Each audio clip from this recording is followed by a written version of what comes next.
Cinta kepada Al-Quran itu dimulai dari rumah. Jadi cinta kepada Al-Quran itu dimulai dari rumah. Jadi pertama mulailah dengan doa. Ya, pengalaman Al-Fakir ya dulu ketika anak-anak itu mulai menghafal Al-Quran itu kita minta di depan Ka'bah, kita minta kepada Allah agar Allah anugerahkan anak-anak yang menjadi penghafal Al-Quran. Akhirnya Allah ijabah 1, 2, 3 terus. Nah itu yang pertama, doa. Karena doa itu menunjukkan adanya azam, adanya tekad. Setelah kita berdoa, kemudian kita wujudkan dalam bentuk apa? Ikhtiar. Ikhtiarnya berupa apa? Ya tadi baca Quran di rumah. Bareng-bareng.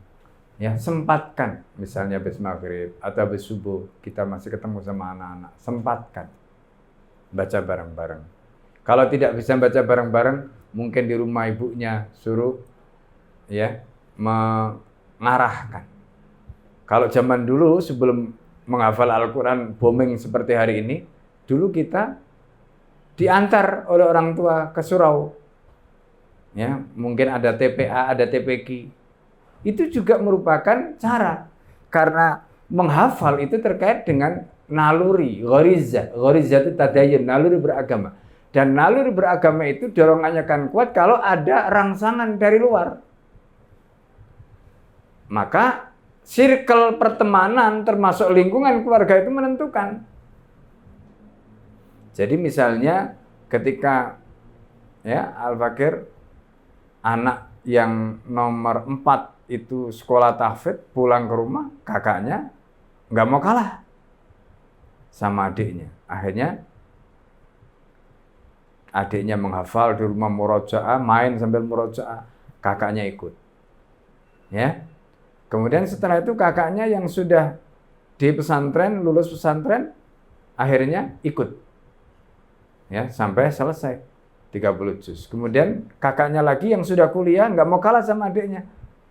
Ya, meskipun sudah kuliah baru menghafal kan nggak apa-apa. Akhirnya selesai 30 juz. Nah, jadi ada situasi yang tadi kita ciptakan itu namanya ikhtiar.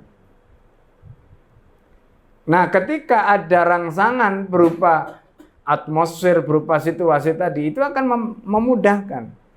Nah, kalau kita di rumah tidak bisa membuat rangsangan tadi, antarkan anak itu ke TPA atau TPQ yang di situ ada ya pembelajaran atau sekolah tahfidz. SD-nya misalnya masukkan ke SD tahfidz. Nah, itu juga salah satu cara ya. Nanti masuk pondoknya juga begitu, mungkin di SMP-nya masukkan di pesantren tahfidz. Gitu. Sekarang alhamdulillah banyak pesantren, bahkan ada yang 1 tahun kalau hanya sekedar menghafal itu insya Allah selesai. Bahkan ada yang metode Sulaimaniyah itu 1 bulan ya. Kami dulu pernah bikin daurah metode Sulaimaniyah itu 1 bulan itu selesai 30 juz. Ya. Jadi Al-Fakir punya anak 2 itu 20 hari 30 juz. Apa 30 juz? 20 hari 30 juz. Ya. Itu selesai. Itu pakai metode Sulaimaniyah. Itu bisa. Ya. Nah, yang susah itu adalah murojaah. Yang susah itu murojaah. Nah, kalau kami di pesantren itu metodenya itu metode Al-Azhar. Jadi kalau tasmi' itu misalnya gini, tasmi' 3 juz itu mulai dari juz yang pertama sampai juz yang ketiga. Terus begitu 30 juz berarti kalau dia tasmi' 30 juz itu bukan 1 nanti ini nanti berikutnya 1 juz lagi enggak. 30 juz itu sekali duduk. Kalau di Ma'at itu. Nah, itu model di Al-Azhar. Sehingga kalau dihafal 30 juz betul-betul mungkin 30 juz. Jadi 30 juz itu kalau tasmi' itu mulai jam 6 pagi selesai jam 8 malam. Selesai 30 juz. Ya. Jadi itu bisa.